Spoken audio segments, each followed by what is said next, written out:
तो पहली बात तो ये है, जो आसक्ति को शब्द है, आसक्ति, विरक्ति, अनासक्ति, ये तीन अवस्थाओं की जिक्र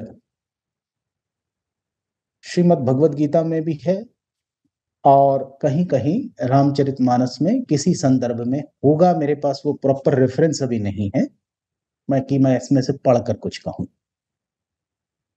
एक सीधा सिद्धांत है, आसक्ति यानी अटैचमेंट, विरक्ति यानी डिटैचमेंट।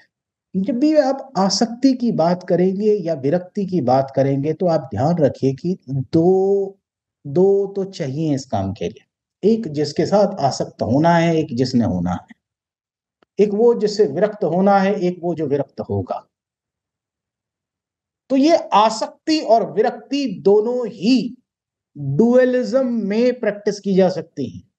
आप ध्यान रखिएगा, एकत्व में इसका कोई सिग्निफिकेंस नहीं है। इसलिए ये दोनों चीजें, जहां डुअलिज्म यानी कि आप द्वैतवाद प्रैक्टिस कर सकते हो, वहां ये लागू होगा। इसलिए ये बात यहां से सिद्धांत क्लियर होता है। दूसरी बात, आसक्ति यानी अटैचमेंट, इसको आसान से शब्दों में जो मुझे अभी कहना है कि मेरे जैसा जो थोड़ा अनपढ़ है उसके लिए, कि वो आसक्ति को कैसे ले। आसक्ति जो आसक्ति हो अपने आप, you are not doing anything for him. जो आसक्ति है, अपने आप आ सकती है, वही आसक्ति है। So you have no control on it. जो आसक्ति है वो आसक्ति है, इसके लिए आपको प्रयास नहीं करना है। रही भाव विरक्त होने की,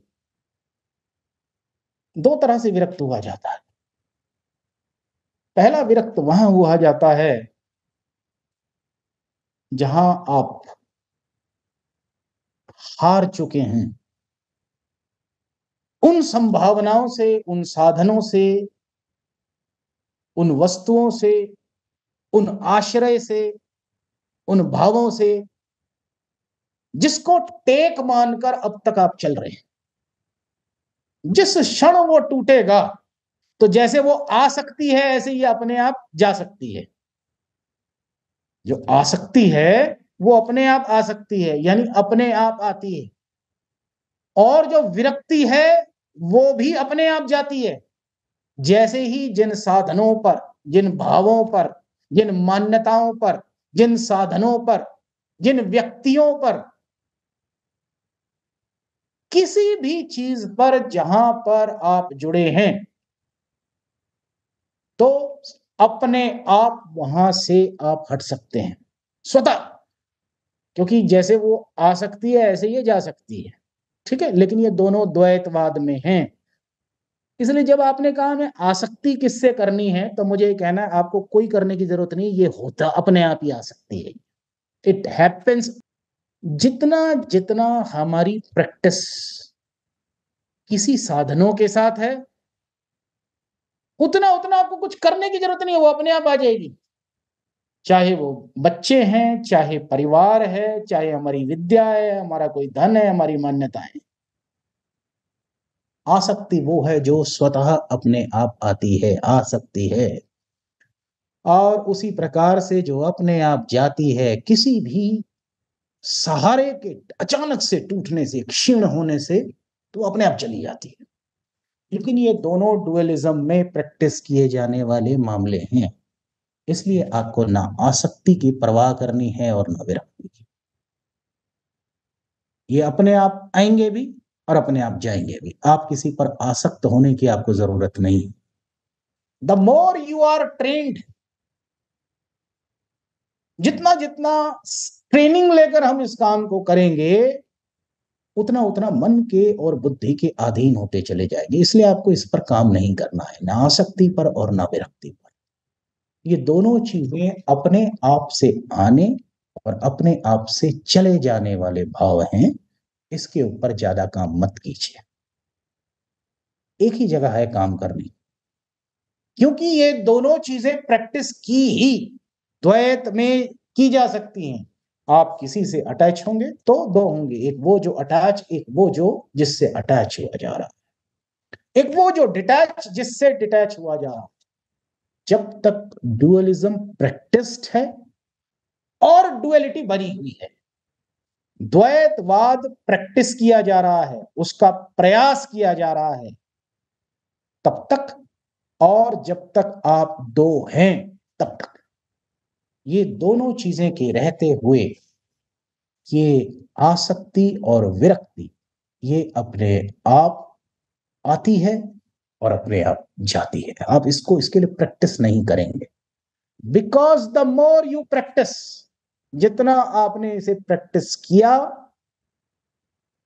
सब कुछ छोड़ने के बाद भी ऋषि इसी बात पर ही नाराज हो जाते हैं कि मेरा लोटा कौन छीन के ले गया, लोटा कहां चला गया, सब कुछ तो गया, लोटा नहीं जाना चाहिए था, मैंने तो सब छोड़ दिया था संसार, लोटा क्यों ले गया। इसलिए मैं आपसे कहूंगा जो अपने आप आता है, क्योंकि मन का अपना प्रभाव है, और जब तक मन का प्रभाव है, बुद्धि का प्रभाव है, डुअलिज्म प्रैक्टिस होती है, इससे भागा नहीं जा सकता। ये अपने आप आएगा भी और हटेगा भी तब जब पीड़ा होगी, जब ठेस लगेगी, जब भीतर से ये देखा जाएगा जिन सहारों पर मैं आश्रित हूं वो तो टूट कर गिर गए अपने आप।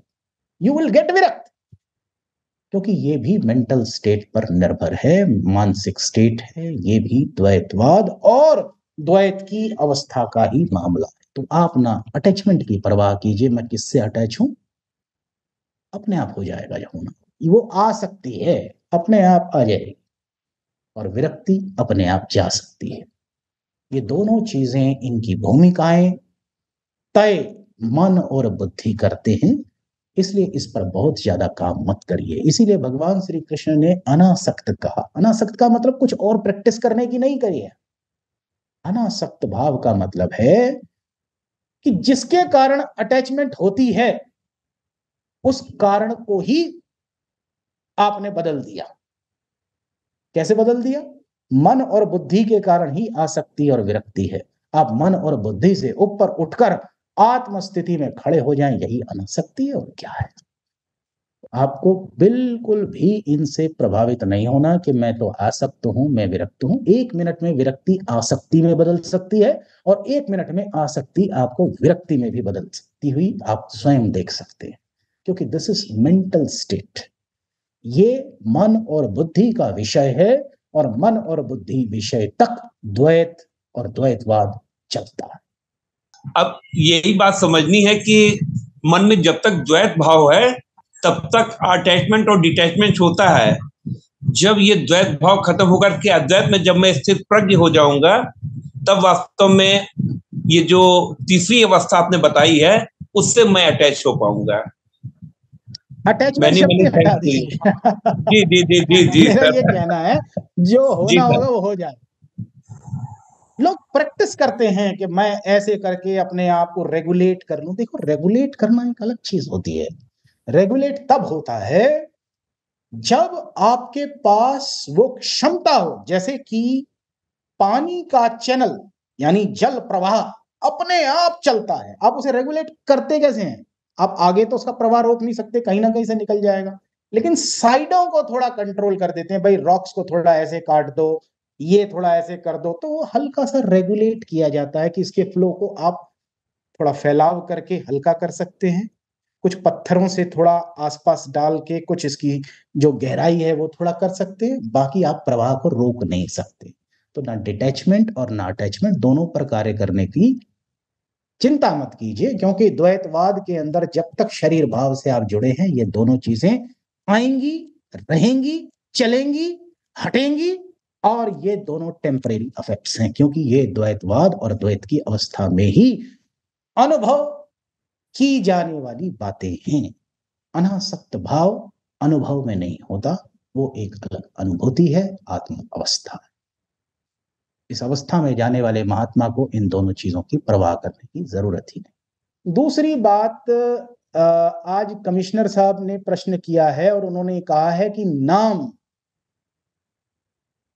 के ऊपर कहा गया है, और नाम क्या कहने और व्यक्त करने की चीज है। मेरा सभी से आग्रह है, कृपा करके पिछले संदर्भ लें, पिछले जो सेशंस हुए हैं जिसमें नाम, अगुण, सगुण, निर्गुण, इनकी व्याख्या की गई। नाम क्या है, अगुण क्या है, सगुण क्या है, लाइक दैट। और इनसे ऊपर नाम कहा गया है। अगुण और सगुण दोनों रूप बड़े प्यारे हैं, इनसे ऊपर नाम है। नाम की भी बात डिटेल्ड हुई, और मैं ये कहता हूं उस रेफरेंस को आप जरूर लेके चलिए। वो बड़ी सॉलिड, बड़ी मजबूत मतलब एक अनुभूति है, और इस दातार की कृपा है जो आपके समक्ष रख दी गई।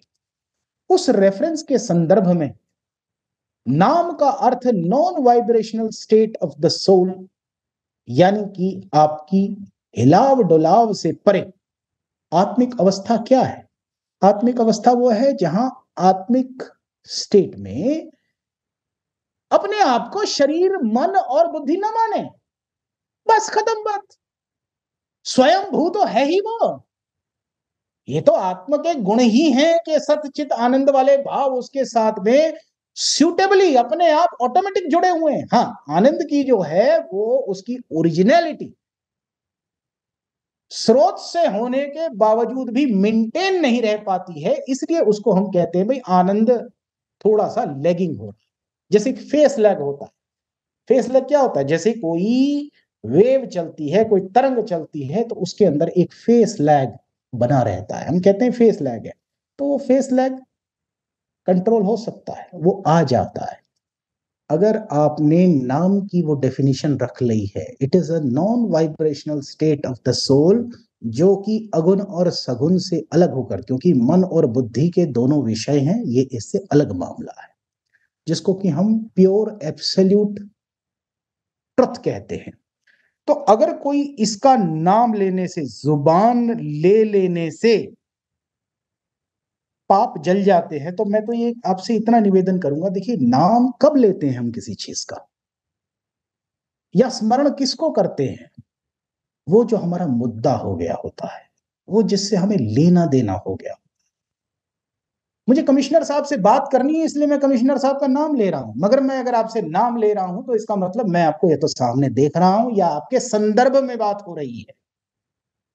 और जब मैं संदर्भ की बात कर रहा हूं तो मैं सीधा सीधा आप प्रैक्टिका हूं। अभी आप मेरे सामने हैं तो मैं आप ही से तो संबोधन कर रहा हूं।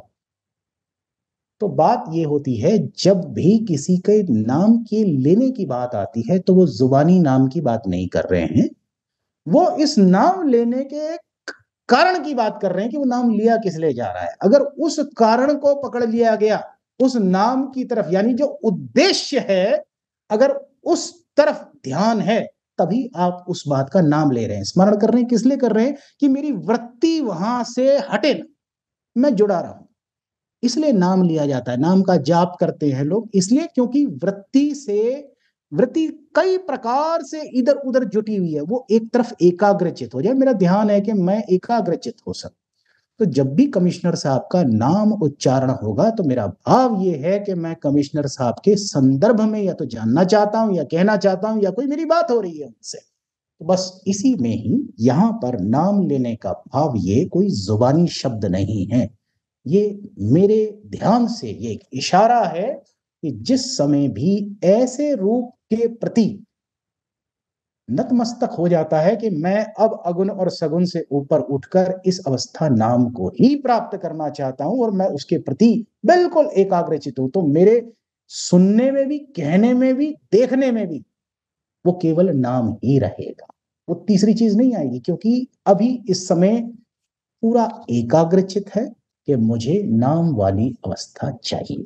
तो इस अवस्था पर जो बढ़ भी रहा है, यानी एकाग्रचित होकर उसका भाव भी आ गया है, that I want to discuss, I want to get it, मुझे ये चाहिए, मुझे ये अवस्था चाहिए, तभी मैंने उसका वर्णन किया है। तो मेरा वो जो ध्यान है कि मैंने उसको प्राप्त करने के लिए भी ईमानदारी का कदम बढ़ाया है, वो ईमानदारी का कदम भी पर्याप्त है मेरे लिए बहुत सी बाधाओं को सहज पार करने के लिए। बस ये एक इशारा है, ये कोई जुबानी कहने वाली बात नहीं है। जिसके कारण कहा, बोला, सुना और देखा जाता है, ये उस ध्यान, उस भाव की तरफ प्राथमिकता है। तो मैं इस रूप में इसे कमिश्नर साहब लेता हूं कि जब भी नाम की बात कहेगी कि नाम को कहने की, देखिए नाम कोई कहने की चीज आप भी समझते हैं, उस व्याख्या के अनुसार नाम कोई कहने की चीज नहीं रह जाती है। जिस अवस्था की बात हो रही है कि नाम non vibrational state of the soul है, उसके बाद उसमें न कहने की, न सुनने की, न देखने की बात रह जाती है। तो ये जितने भी वर्णन हैं, ये उस भाव की तरफ ईमानदारी से पढ़ने के हैं कि जो इसकी तरफ आया उसके मुंह से भी स्वतः वही बात आएगी, सुनने में भी उसी बात पर वो एकाग्रचित होगा, क्योंकि अब वो इस तरफ बढ़ चुका है कि ये दोनों अगुण और सगुण की अवस्था मैंने देख ली है, अभी तो मुझे इसकी वास्तविक, जिसको नाम कहा गया है, यही अवस्था प्राप्त करनी है। तो ऐसे कहने की बात की गई है, ये कोई जुबानी नाम लेने की बात नहीं है, ये उस तरफ ईमानदारी से बढ़ने की तरफ अवस्था। जैसे आपका ध्यान आया कि मैंने जीवन में बहुत सी अवस्थाएं ली, लेकिन मुझे ये आत्मिक स्थिति तो मिली ही नहीं, मैंने इसे लिया नहीं। तो अब आप कंसंट्रेट हो गए कि आपका लक्ष्य वो है, और अगर ईमानदारी से संत के आगे, तत्वबोधि के आगे आपने इस बात को स्वीकार करके रख दिया और उसके आज्ञा का पालन कर लिया, यानी कि जिस तत्व बोध पर वो खड़ा करना चाहता है उस बात को आपने स्वीकार कर लिया, तो ये आशीर्वाद ही अगला कार्य स्वयं करेगा, फिर आगे करने की जरूरत नहीं। इस पर ना आपको अपनी आसक्ति पे और ना विरक्ति पे काम करने की जरूरत है, क्योंकि द्वैतवाद में जितना भी कार्य आप करेंगे, परिश्रम करेंगे, प्रयास करेंगे, वो भी द्वैतवाद में ही स्थित रहेगा, वो भी वहीं तक रुका हुआ रहेगा। वो आपको अपनी एक अद्वैत वननेस वाली अवस्था नहीं दे सकता है, एकत्व वाली अवस्था नहीं दे सकता है। तो इसलिए ये मेरी प्रार्थना है कि हम इस रूप में इसे देख सकते हैं, स्वीकार कर सकते हैं। और ये सब भाव हैं, क्योंकि ये शोध विषय हैं महात्माओं के, तो इस विषय के ऊपर आपका अगर कोई ध्यान आता हो तो जरूर आप रख दें इस बात को। और मेरा ये कहना है कि जैसे सर्जरी की किताब पढ़ते पढ़ते कुछ शब्द ही पकड़ पाते हैं, लेकिन जो सर्जन है, जिन्होंने, शल्य चिकित्सक है, जिसने वो पढ़ाई की है, जो समझता है, उसके हाथ, उसका पांव, उसकी बुद्धि, उसका मन सीधा वहीं पहुंचते कि मैंने इस सिचुएशन को डील किया है, उस समय ये चीज थी, अगर मैं थोड़ा सा ऐसा एक्सपेरिमेंट करूं तो मुझे रिजल्ट क्या मिलेगा। ये वो नहीं कर सकता जो उस अवस्था में नहीं है, जो शल्य चिकित्सक नहीं है, जो सर्जन नहीं है, उसको सर्जरी की किताब पढ़कर भी ऐसा कोई भाव नहीं आने। इसी प्रकार से महात्माओं की जितनी भी लेखन है या उनकी कोई शिक्षा, वर्ड्स ऑफ विजडम के रूप में हमारे पास उपलब्ध है, वो कार्य ही तब करती है जब ईमानदारी के साथ इस अवस्था पर बढ़ने के लिए प्रार्थना होती है, संत मिले जीवन में और हम आगे बढ़ जाए, फिर वही असर अपने आप स्वतः होने लगेंगे। ना आपको जो आ सकती है उसकी चिंता करनी है, और ना जो जा सकती है उसकी चिंता करनी है, वो सब अपने आप मन बुद्धि स्तर की चीजें हैं, होती रहेंगी। आप अपनी आत्म अवस्था, जो कि एब्सोल्यूट इंक्लूसिवनेस की तरफ ले जाती है, इस तरफ स्वतः बढ़ेंगे। That is what it is relevant for.